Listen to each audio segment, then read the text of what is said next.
নির্যাতন করা হয়েছে, ছাত্রলীগ তাকে কিভাবে নির্মমভাবে নির্যাতন করেছে সেই গল্পগুলো বললো এখানে, তাদের অসহায়ত্বের কথা প্রকাশ করলো।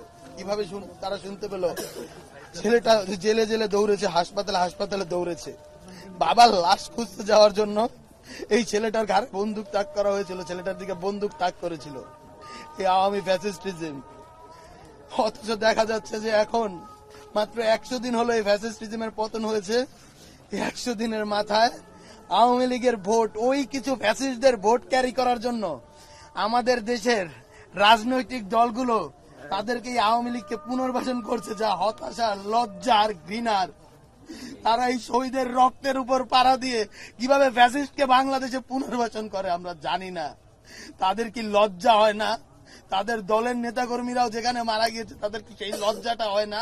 এই রক্তের উপর পাড়া দিয়ে কিছু ভোট, সামান্য ক্ষমতার লোভে তারা কিভাবে এটা করে আমরা আসলে জানি না। এর উত্তর বাংলাদেশের মানুষ জানে না, কিন্তু তারা জানতে চায়। জুলাই গণ অভ্যুত্থানের প্রত্যেকটা মানুষ, বাংলাদেশের প্রত্যেকটা মানুষ জানতে চায় তারা কিভাবে এই জঘন্য কাজটা করতে পারছে।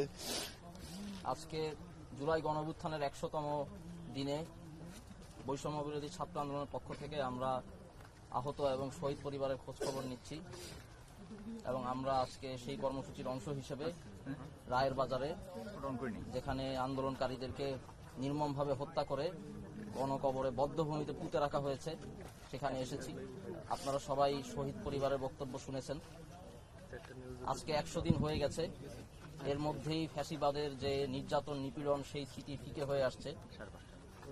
এখানে আমরা দেখতে পেয়েছি যে অনেকগুলো কবর, বদ্ধভূমি, ঠিক কবর না, সেখানে বাঁশ পুঁতে রাখা আছে।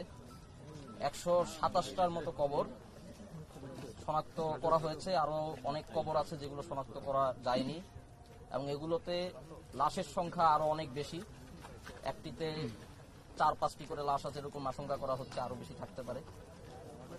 বর্তমানে দেশের সকল রাজনৈতিক দল এবং সকল সামাজিক সাংস্কৃতিক সংগঠন যারা গণ অভ্যুত্থানের পক্ষে ছিলেন তাদের কাছে আমরা আকুল আবেদন জানাবো বৈষম্য